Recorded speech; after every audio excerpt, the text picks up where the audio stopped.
Be A part first Urdu کی class میں آپ کا استقبال ہے۔ میں بی اے کے سیکنڈ پیپر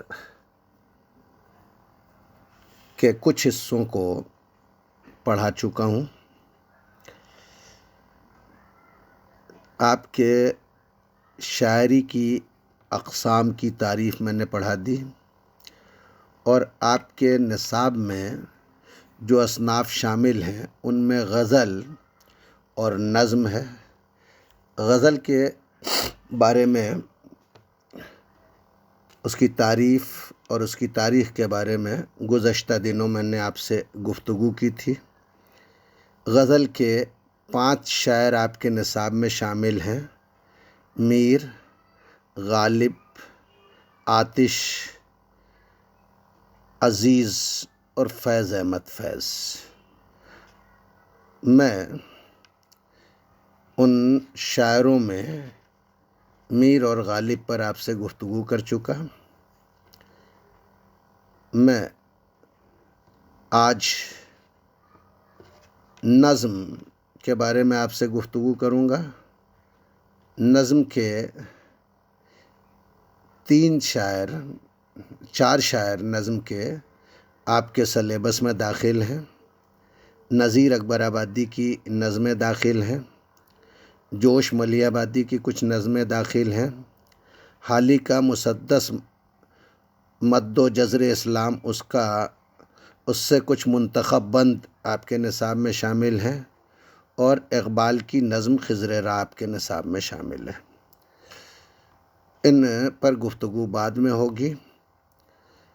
آج میں صرف نظم کے فن اور اس کے آغاز و ارتقاء پر آپ سے باتیں کروں گا، اور اس کے بعد پھر میں نثر کی ایک صنف ڈرامے کے موضوع پر آپ سے گفتگو کروں گا، اور اس کے بعد میر کی غزلیں اور پھر غالب کی غزلیں، اور اس کو پڑھانے کے بعد پھر میں آتش کی شاعری، عزیز کی شاعری اور فیض کی شاعری پر گفتگو کروں گا، اور پھر وہ غزلیں پڑھاؤں گا۔ تو نظم کیا ہے؟ نظم کی تعریف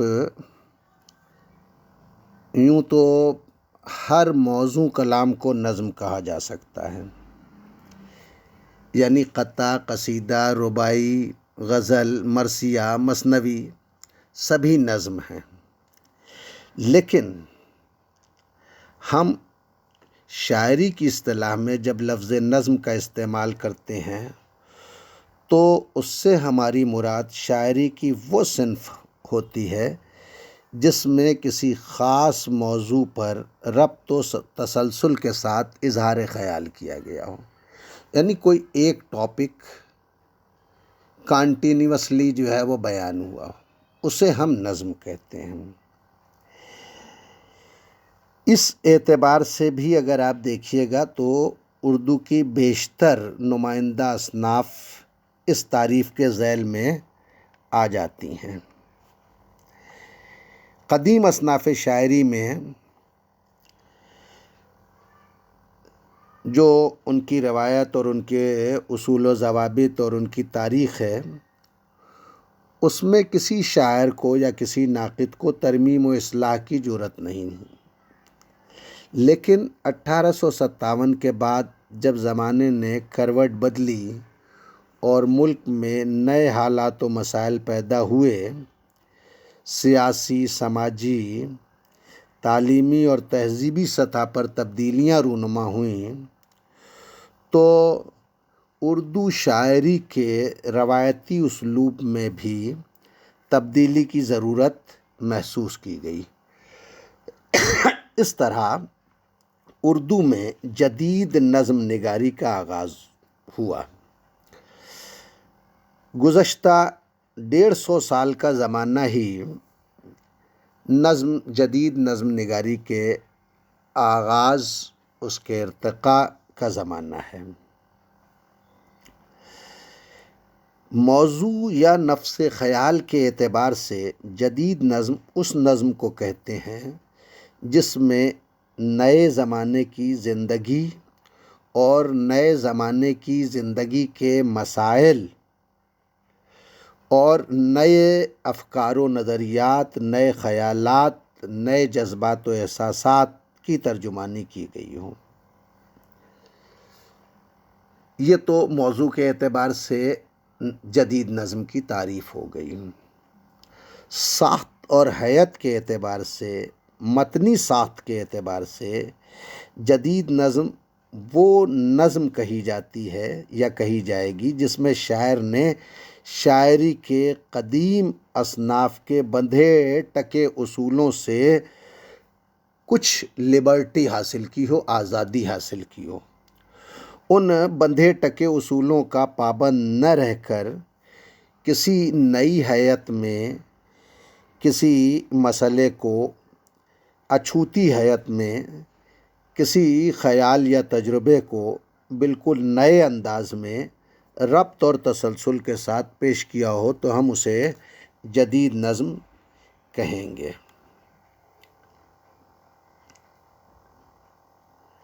متنی ساخت کے اعتبار سے جدید نظم وہ نظم ہے جس میں شاعر نے شاعری کے قدیم اصناف کے اصولوں سے آزاد ہو کر کسی بات کو نئے انداز میں پیش کیا ہو۔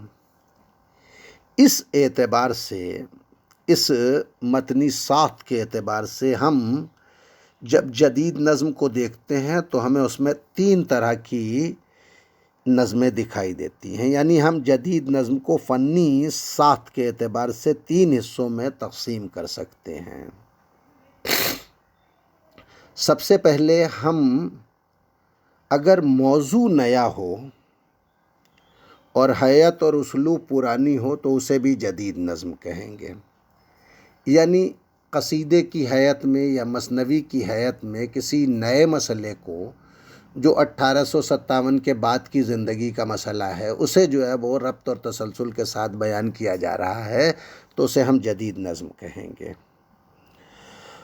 دوسرے ہم اسے جدید نظم کہیں گے جس میں حیت جدید ہو، یعنی مصروں کی ترتیب، بند میں مصروں کی تعداد، قوافی کی ترتیب کا التزام، یا وزن و قافیے کے قدیم اور مروجہ اصولوں کی پابندی نہ کی گئی ہو، ہے نا؟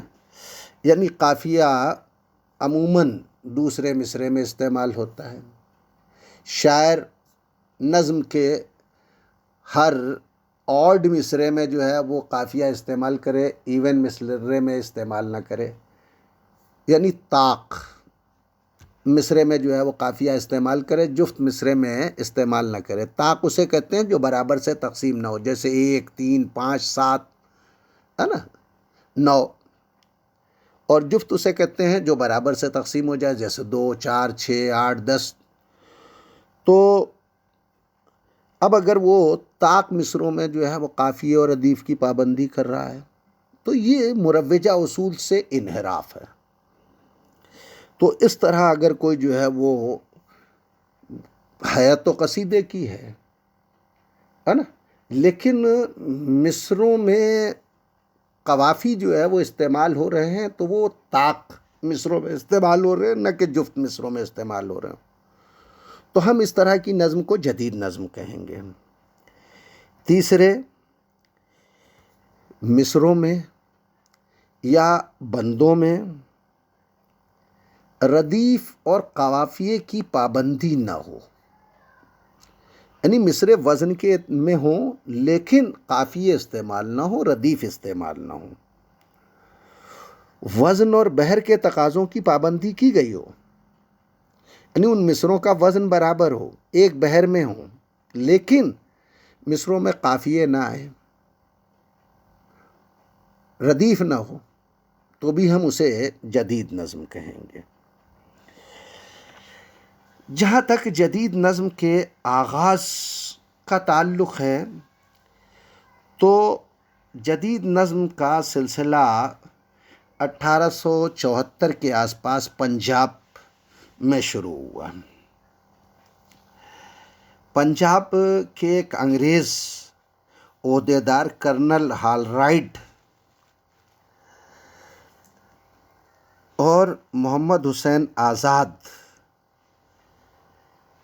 کی کوششوں کے نتیجے میں اردو میں جدید نظم کی شروعات ہوئی۔ کرنل ہال رائٹ کی تحریک پر ہی 1874 میں محمد حسین آزاد اور مولانا حالی نے ایک انجمن قائم کی، انجمن پنجاب کے نام سے، اور اس انجمن کے زیر اہتمام مناظموں کا اہتمام ہوا اور آغاز ہوا۔ مناظمہ یعنی جس میں نظمیں پڑھی جائیں، نہ کہ شعر پڑھا جائے۔ دیکھیے ہمارے ہاں ایک لفظ استعمال ہوتا ہے مشاعرہ، وہاں شعر پڑھے جاتے ہیں غزل کے، حالانکہ مشاعرے میں نظمیں بھی پڑھی جانے لگی ہیں۔ اب آزادی کے بعد سے نظموں کا بھی رجحان ہے، لیکن ابھی بھی اسے مشاعرہ ہی کہا جاتا ہے۔ تو یہ مناظمیں، انجمن مناظمہ کے زیر اہتمام مناظمیں منعقد ہوئے جس میں شعراء نظمیں پڑھتے تھے۔ اس انجمن کے جلسوں میں محمد حسین آزاد نے جدید نظم کے تصور پر یا کلام موزوں کے تصور پر اس کی ترویج اور اس کے ارتقاء کے سلسلے میں کچھ تقریریں کی جو بڑی خیال افروز تھیں۔ ان تقریروں نے اس زمانے کے نئے شاعروں کو متاثر کیا اور ان شعراء نے مختلف موضوعات پر نظمیں کہیں، اور انجمن پنجاب کے زیر اہتمام جو مناظمیں منعقد ہوئے ان میں وہ نظمیں پڑھیں، اور دھیرے دھیرے یہ نظمیں اس عہد کے رسالوں میں شائع بھی ہونے لگیں۔ حالی نے برکھا رت، نشاط امید، حب وطن، مناظرہ رحم و انصاف، ان عناوین کے تحت جو نظمیں کہیں، یہ شکل و صورت کے اعتبار سے، حیت کے اعتبار سے، اسٹرکچر اور فارم کے اعتبار سے مثنوی کی حیت میں ہیں، مثنوی سے لگا کھاتے ہیں، لیکن ان نظموں میں زندگی کے بارے میں ایک نیا رویہ اور ان نظموں میں زندگی کے سلسلے میں ایک نیا شعور ہمیں جھلکتا دکھائی دیتا ہے، جو بعد میں حالی کے مسدس مد و جزر اسلام اور ان کی دوسری نظموں میں زیادہ مکمل اور مؤثر شکل میں جو ہے وہ سامنے آیا۔ حالی کے معاصرین میں مولانا محمد حسین آزاد،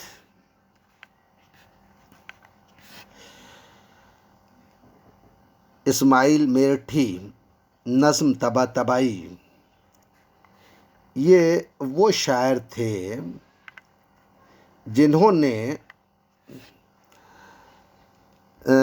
انگریزی نظموں کا اردو میں ترجمہ کیا، اور انگریزی نظموں کا اردو میں ترجمہ کر کے اردو نظم کو انگریزی نظم کے رنگ ڈھنگ سے کافی قریب کر دیا۔ جدید نظم کے سلسلے میں حالی اور آزاد کی خدمات کو بہت زیادہ اہمیت اس لیے حاصل ہے کہ انہوں نے اردو نظم کو بندھے ٹکے موضوعات کے دائرے سے نکال کر ہر طرح کے خیالات و تجربات کے اظہار کا ذریعہ بنا دیا۔ حیات کی سطح پر انہوں نے نئے تجربے نہیں کیے۔ 19ویں صدی کے آخر اور 20ویں صدی کے آغاز میں کچھ ایسے شعراء منظر عام پر آئے جو انگریزی ادب سے واقف تھے، اور انہوں نے نظم میں حیات کے نئے تجربے کیے۔ مثلاً عبدالحلیم شرر اور عبدالقادر وغیرہ کا نام لیا جا سکتا ہے، جنہوں نے نظم میں حیات کے نئے تجربے کیے۔ انگریزی کے انداز پر مصروں کی نئی ترتیب انہوں نے جو ہے وہ رکھی، بندوں کی نئی تقسیم اور قافیے اور ردیف کا نیا التزام انہوں نے اپنی نظموں میں پیش کیا۔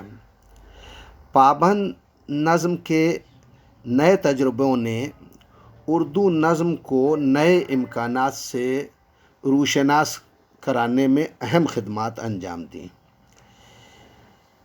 مثلا نظم طباطبائی کی نظم ہے مرگ انبوہ، اس کے بند کا چوتھا مصرع، جتنے بھی اس نظم میں بند ہیں ہر بند کا چوتھا مصرع ہم قافیہ ہے، اور بند کے ابتدائی مصرعوں کے قافیے الگ الگ ہیں، یعنی چوتھا مصرع، آٹھواں مصرع، 12واں مصرع، 16واں مصرع یہ ہم قافیہ ہیں، باقی مصرعوں کے قافیے الگ الگ ہیں۔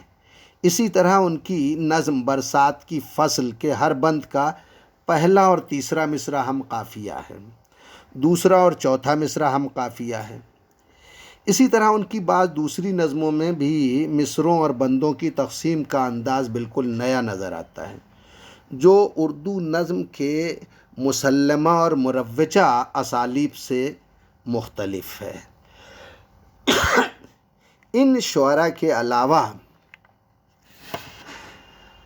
اقبال، چودھری محمد ناظر، غلام محمد نیرنگ، سرور جہان آبادی، ظفر علی خاں، تلوک چند محروم وغیرہ نے مواد یعنی موضوع اور فن کے اعتبار سے اردو نظم کے دامن کو نئی وسعتوں سے آشنا کیا۔ اقبال کی ابتدائی نظموں پر انگریزی نظموں کے اثرات بہت واضح طور پر دیکھے جا سکتے ہیں۔ 20ویں صدی کے ابتدائی زمانے میں اگر آپ دیکھیے تو شبلی اور چکبست نے سیاسی موضوعات اور مسائل پر جو ہے وہ بڑی مؤثر نظمیں، پربھاوت کرنے والی، انسان کے نفسیات پر اثر انداز ہونے والی نظمیں لکھیں، اور اردو نظم کے آہنگ کو اجتماعی زندگی کے آہنگ سے قریب کرنے کی کوشش کی انہوں نے۔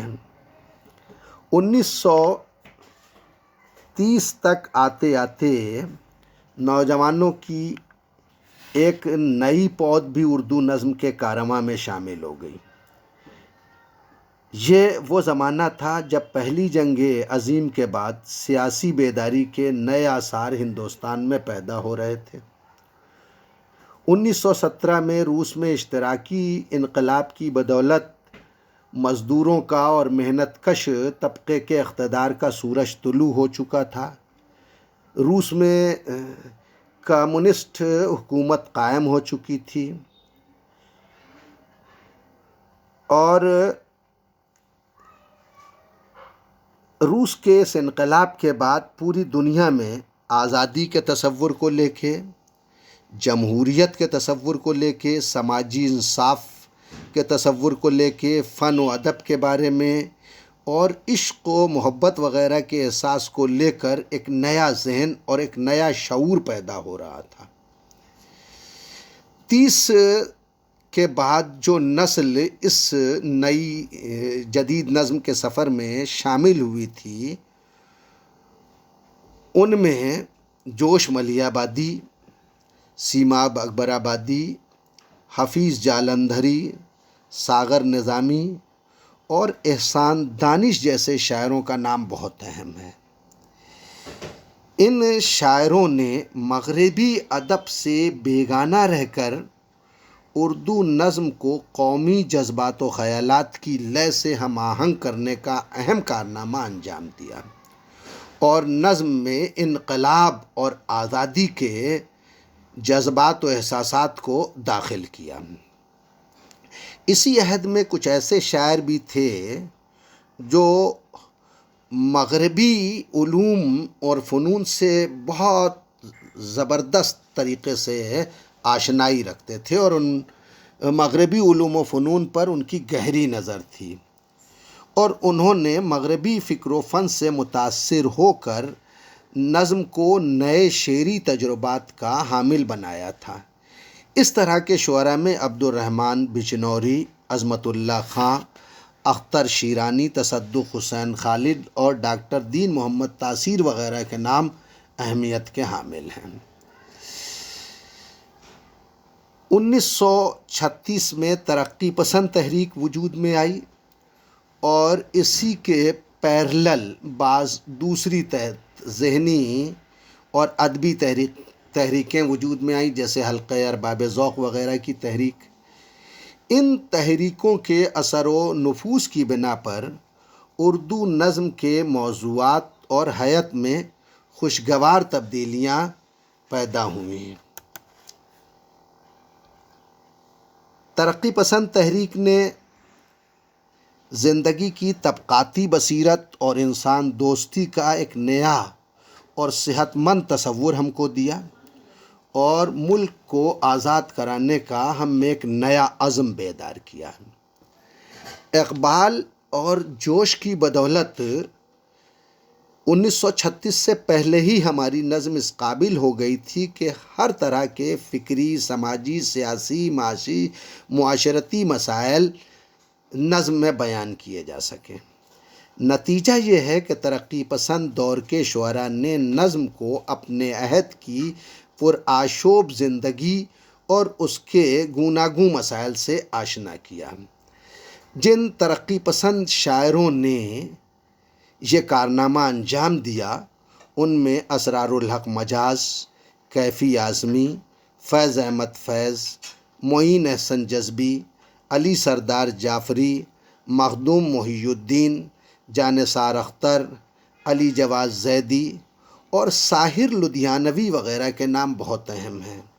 انہوں نے اپنے دور کی زندگی کی ہنگامہ آرائیوں کو اور ان سے پیدا ہونے والی ذہنی اور جذباتی فضا کو اپنی نظموں کا موضوع بنایا، اور جو طبقاتی بصیرت، انسان دوستی اور ملکی آزادی کے تصورات ان کے ذہنوں میں تھے، اس سے اپنی نظموں کو ہم آہنگ کر کے اور ان تمام تصورات کو اپنی نظموں میں وضاحت و صراحت کے ساتھ پیش کر کے اردو نظم کو معنی و خیال کے نئے افق سے آشنا کیا۔ اسی عہد کے دوسرے شعراء جو ترقی پسند تحریک سے وابستہ نہیں تھے، دوسری تحریکوں سے وابستہ تھے، ان میں میرا جی، نون میم راشد، اختر الایمان، سلام مچھلی شہری وغیرہ کے نام لیے جا سکتے ہیں۔ ان شعراء نے اپنی تخلیقی صلاحیت اور اپنی بصیرت سے نئے تجربے کیے، مواد، حیت اور تکنیک کے اعتبار سے اردو نظم کو مغربی رنگ و ڈھنگ سے قریب کیا اور نظم کو ردیف و قوافی کے مروجہ ضابطوں کی قید سے آزاد کرانے کا کارنامہ انجام دیا۔ 1947 میں ہمارا ملک آزاد ہوا اور آزادی کے بعد ہمارا ملک دو حصوں میں بٹ گیا۔ اس تقسیم نے ہماری زندگی میں بہت سے نئے مسائل پیدا کیے۔ آزادی کے بعد ہندوستان اور پاکستان کی زندگی جن تغیرات اور مسائل سے دوچار ہوئی، جو نئے حقائق اور نئی مشکلات ہمارے سامنے آئیں، انہوں نے نوجوان شعراء میں شعور و احساس کی ایک نئی لہر پیدا کی، جس کا اثر اردو نظم پر بھی پڑا۔ ان نئے شعراء نے ماضی کے بعض رجحانات اور روایات سے انحراف کیا اور نظم کی صنف میں نئے تجربے کیے، جن میں اجتماعی فکر کے بجائے انفرادی فکر و احساس کا رجحان بہت نمایاں ہے۔ اس دور کی نظموں میں سماجی شعور اور خطیبانہ بلند آہنگی کے بجائے آپ کو انفرادیت، داخلیت، خود کلامی اور لب و لہجے کا دھیما پن یا نرمی محسوس ہوگی۔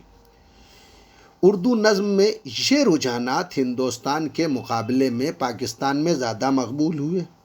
وہاں ابن انشا، عبدالعزیز خالد، مجید امجد، منیر نیازی وغیرہ نے اردو نظم کے سرمایہ میں قابل قدر اضافہ کیا، لیکن اس سے میری یہ مراد نہیں ہے کہ ہندوستان میں یہ کام نہیں ہوا۔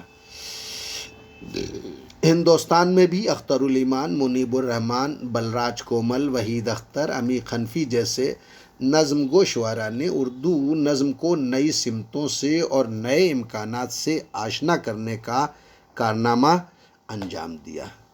آپ نے میری گفتگو کو توجہ سے سنا، شکریہ۔ ہم پھر حاضر ہوں گے ایک نئے موضوع کے ساتھ، تب تک کے لیے اللہ حافظ۔